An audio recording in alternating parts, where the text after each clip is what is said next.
Hello, you are tuned in to Eric Jose on Doctor Who on YouTube. Here we will cover pretty much anything Doctor Who, spin-off shows from Doctor Who itself, old Doctor Who, anything goes, anything at all, people. I will talk about all kinds of Doctor Who here with you. So if you have any comments, questions, anything that you just want to just talk about or, ask me a question about, because I do have an extensive history with Doctor Who. I've seen pretty much everything that's available. So, like I said, I encourage feedback and comments and questions, so please do so. And I just wanted to introduce you to my friend here, Minnie Handles, who will be in my videos with me. Hello everybody, we're here today to talk about the new episode of Doctor Who, Season 10, Episode 2, Smile. Here with my little buddy Minnie Handles here. We're going to break it down. No. Anyway, we're going to talk about this episode. I thought it was a lot of fun, really. This episode had a pretty fun storyline.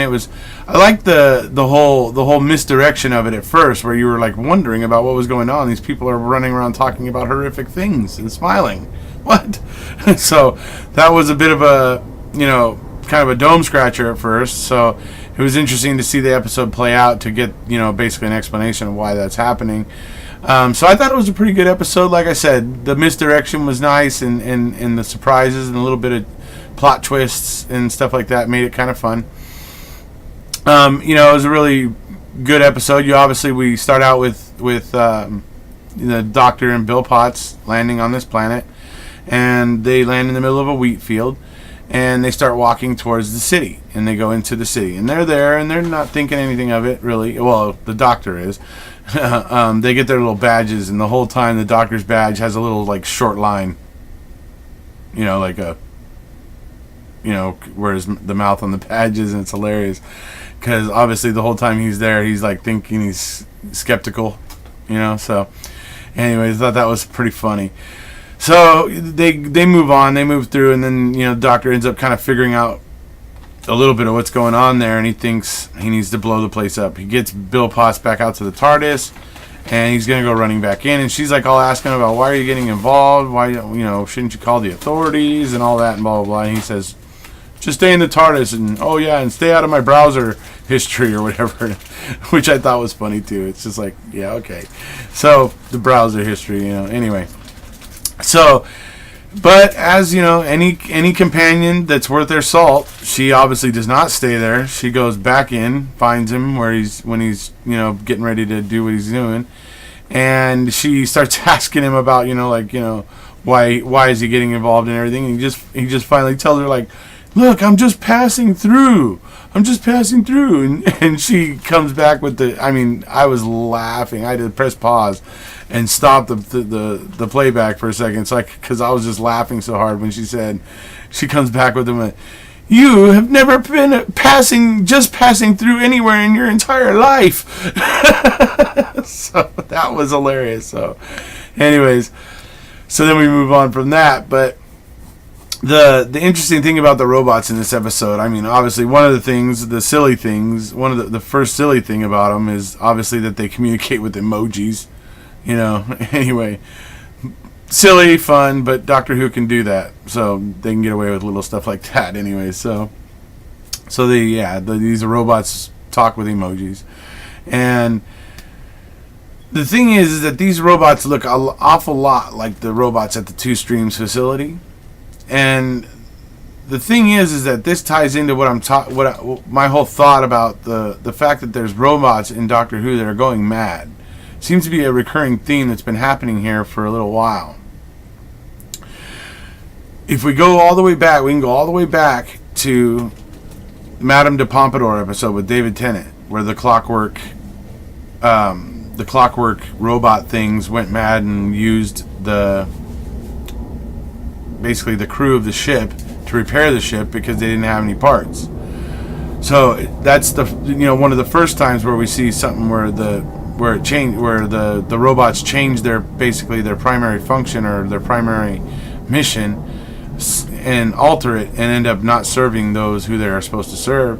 So there's, like I said, the Madame de Pompadour episode. Then we can move forward to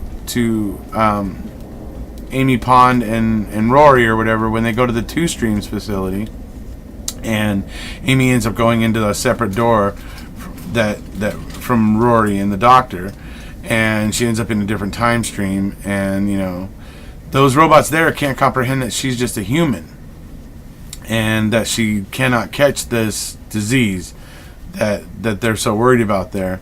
And the doctor, when he hears the name of the disease, I can't remember the name of it, but when he hears the name of the disease, he's funny. He's like, what did you say? And then Rory's coming up behind him, and because Rory saw him covering, Rory's coming up behind him covering and going, pa pa pa pa. Sorry, I don't remember what exactly the name was of that disease, but Rory's coming up covering up his mouth and saying the name of it. But it was a disease that could only affect two-hearted life beings, essentially. So it would have not been able to affect Amy, but those robots couldn't comprehend that she was a human and that their sterilizing process would kill her.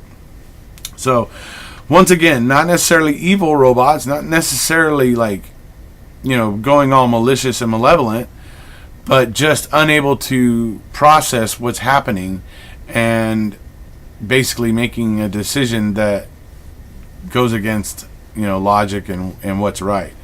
So then we can move on from those. We can move forward to if you guys remember the one episode with the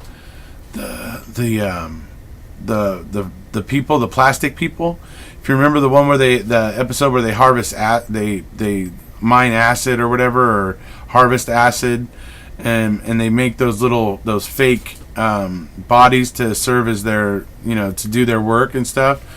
So that it's like the fake bodies get burned by acid instead of their own actual bodies going out and working with the acid. So, those things that come out of that liquid pool of whatever and form little bodies that they're able to use as basically as tools.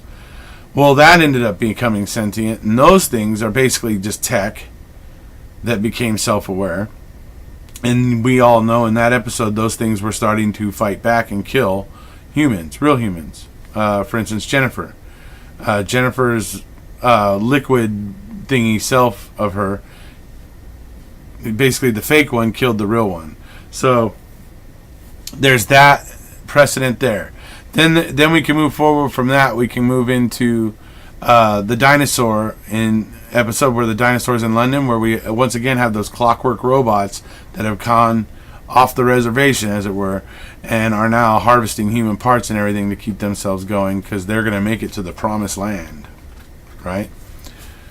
That promised land stuff isn't done yet. I'm sure Stephen Moffat has plans, and that's going to get revisited, just like I think that this whole story arc, I believe this is a story arc that he has going on with this robot theme of the robots going mad, because then we can move on from that one to the one that we just saw now with these robots here in Smile. So there is this theme going on of robots going mad. So I think it's interesting, so I'm pointing it out. So moving on from that, we'll move on to basically almost kind of getting near the end of the episode, where the doctor is basically going to save the day, and he pulls the head off of one of those robots, and Bill Potts is asking him, what are you doing? And he comes up with a great answer, because if you've seen the first video I uploaded, the very first video I uploaded to my channel here, it was me talking about my things about Doctor Who that I love and stuff, and Tom Baker is my favorite doctor. And so if you remember back in the days when Tom Baker and K9 would play chess, K9 would always win. First of all, he would always declare mate in a certain number of moves, and when he would do that, the doctor would end up tipping the board over. So in this episode, he asked Bill Potts, "Do you know how I win at chess? Or do you know why I'm so good at chess?" And Bill Potts is kind of like, no. And he's like, because I always tip over the board. And that's when he pulls that head off of that thing, and he basically resets the whole robot population there, and clears out the programming that they developed about wiping out guilt or unhappiness.